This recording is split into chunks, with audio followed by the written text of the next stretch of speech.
Hello everyone. आज मैं उन 4 गलतियों के बारे में बात करने वाली हूँ जो कॉम्पिटिटिव एग्जाम देने वाले स्टूडेंट अक्सर करते हैं। मैंने जो ऑब्जर्व किया है उसमें पहली गलती ये है कि वो लोग बड़े बड़े और काफ़ी होर्डिंग्स और एडवर्टाइजमेंट दे करके कोचिंग्स में एडमिशन ले लेते हैं और उनको लगता है कि कोचिंग में एडमिशन लेने से उनका काम हो गया। बाद में रियलाइज करते हैं कि वो कोचिंग में पढ़ना या उस जिस भी कोचिंग में उन्होंने एडमिशन लिया है, लाखों रुपए दिए हैं, वो उतना वर्थ नहीं है। तो ये बहुत ज़रूरी है कि पहले आप समझें, कभी भी कोई भी कॉम्पिटिटिव एग्ज़ाम स्टार्ट करते समय तुरंत किसी कोचिंग में एडमिशन ना लें।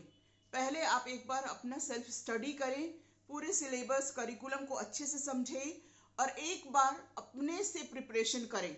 जब आप एक बार अपने से फंडामेंटल्स पढ़ेंगे और तब आपको रियलाइज़ होगा कि हाँ, अगर आपको कहीं पे ज़रूरत लगती है कि करना है, आप वहाँ पे कर सकते हैं। वो ज़्यादा फ्रूटफुल रहेगा और आप समझ भी पाएंगे कि वो कोचिंग उतनी वैल्यू डिलीवर कर रही है या नहीं कर रही है।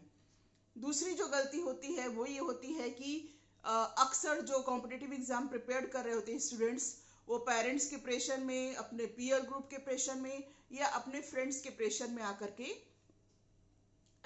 उस एग्ज़ाम्स में अपियर होने लगते हैं या उन एग्ज़ाम्स की प्रिपरेशन करने लगते हैं जिसमें उनको एक्चुअल में डीप इंटरेस्ट नहीं होता है। तो वो इन्फ्लुएंस होकर के, या तो कोई घर में मम्मी पापा हैं या कोई और रिलेटिव है जो इस फील्ड में सक्सेसफुल हुआ है उस कॉम्पिटिटिव एग्ज़ाम में, तो वहाँ से उसको प्रेशर भी मिलता है और कई बार देखा गया है कि वो खुद भी इन्फ्लुएंस हो जाता है। लेकिन एक्चुअल में उसका जो कॉलिंग है, एक्चुअल में जो उसकी इंटरेस्ट है वो नहीं होता है। तो मैं ये यहाँ बताना चाहूँगी कि पहले आप 10 बार 50 बार अपने से ये पूछिए, why why I am doing this, why I am doing this, मैं क्यों कर रहा हूँ, मैं क्यों कर रही हूँ, मेरा इसमें एंड रिजल्ट क्या होगा, मेरा एंड गोल क्या है।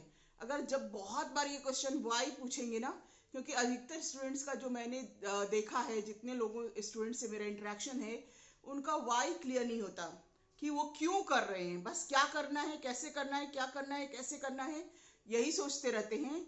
क्यों करना है, इंपॉर्टेंट ये है कि क्यों करना है।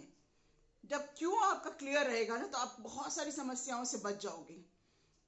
तो इसलिए बहुत जरूरी है कि आप किसी भी एग्जाम को देते समय, स्टार्ट करते समय, किसी भी कॉम्पिटिटिव एग्जाम की तैयारी शुरू करते समय ये बहुत ध्यान रखें कि आखिर वो एग्जाम आपको क्यों क्लियर करना है। इससे बहुत सारी जो मुश्किलें हैं वो आसान हो जाएगी। जो तीसरी गलती होती है वो होती है कि जो स्टूडेंट्स जब स्टार्टिंग करते हैं अपने कॉम्पिटिटिव एग्जाम्स की, तो उनको लगता है कि दिन रात पढ़ना चाहिए, दिन रात पढ़ने से हमारा सिलेक्शन हो जाएगा। वो फिजिकल एक्टिविटी बिल्कुल छोड़ देते हैं। ये बहुत ही खतरनाक स्थिति है। ये मैंने भी महसूस किया जब मैं अपनी तैयारी कर रही थी, और मेरे जैसे लगभग 99% जो कैंडिडेट्स हैं, जो एस्पिरेंट्स हैं, वो गलती करते हैं। वो क्या करेंगे, दिन रात कमरे में बैठ करके दिन रात पढ़ते रहेंगे और उनको लगेगा कि एक्सरसाइज करना is wastage of time. Walk करना, फिजिकल एक्टिविटी करना और रिक्रिएशनल एक्टिविटी करना उनको टाइम वेस्ट लगता है, क्योंकि इसी तरह का फीडबैक हमें दिया गया है कि आप तैयारी कर रहे हैं मतलब कि 24 घंटा आपको पढ़ना है। तैयारी कर रहे हैं इसका मतलब आप खेलने नहीं जा सकते। तैयारी कर रहे हैं इसका मतलब आप कुछ भी नहीं कर सकते, आप मूवी नहीं देख सकते, आप घूम नहीं सकते। तो ये सब चीज़ें क्या होती है, फिजिकल एक्सरसाइज ना करने से, एक्टिविटी ना करने से एक हमारा जो हार्मोन होता है डोपामाइन, वो रिलीज होना बंद हो जाता है, जो हमें इंस्पायर करता है, जो हमें मोटिवेट करता है, जो हमें खुश रखता है। वो हार्मोन धीरे धीरे कम होना शुरू हो जाता है और इससे क्या होता है कि धीरे धीरे हमारे अंदर, जब काफ़ी समय तक हम पढ़ते रहते हैं और कोई फिजिकल एक्टिविटी नहीं करते हैं, तो वो डोपामाइन कम से कम होते हुए ख़त्म होने लगता है और हम एंजाइटी, स्ट्रेस की तरफ बढ़ जाते हैं, क्योंकि हैप्पी हार्मोन्स निकलना बंद हो गया और स्ट्रेस वाले हार्मोन्स बढ़ते गए। तो एंड रिजल्ट ये होता है कि हम बहुत ज़्यादा स्ट्रेस्ड हो जाते हैं, एंजाइटी होने लगती है और हमें रीज़न समझ में नहीं आता कि क्या रीज़न है। एक बड़ा रीज़न उसमें से है फिजिकल एक्टिविटीज़ का ना होना। और जो फोर्थ रीज़न है, जो फोर्थ गलतियां करते हैं, वो चौथी है कि excess consumption of the information. इसका क्या मतलब है, इसका मतलब ये है कि जब हम नई तैयारी करने आते हैं तो हमें लगता है कि सब कुछ पढ़ लो, एक ही टॉपिक को 10 सोर्सेस से पढ़ रहे हैं। आजकल तो यूट्यूब का ज़माना है, हम 10 चैनल्स देख रहे हैं, हम 10 तरह की इंफॉर्मेशन कंज्यूम कर रहे हैं, और ये बहुत ज़्यादा नुकसान पहुंचाता है।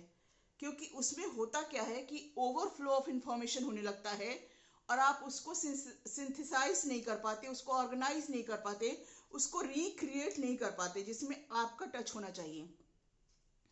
कोई भी कॉम्पिटिटिव एग्जाम जो है वो आपकी पर्सनालिटी का टेस्ट है, वो आपको लेने के लिए वो टेस्ट हो रहा है, वो किसी दूसरे का जो कंटेंट जिन्होंने बनाया है उनको लेने के लिए वो टेस्ट नहीं हो रहा है।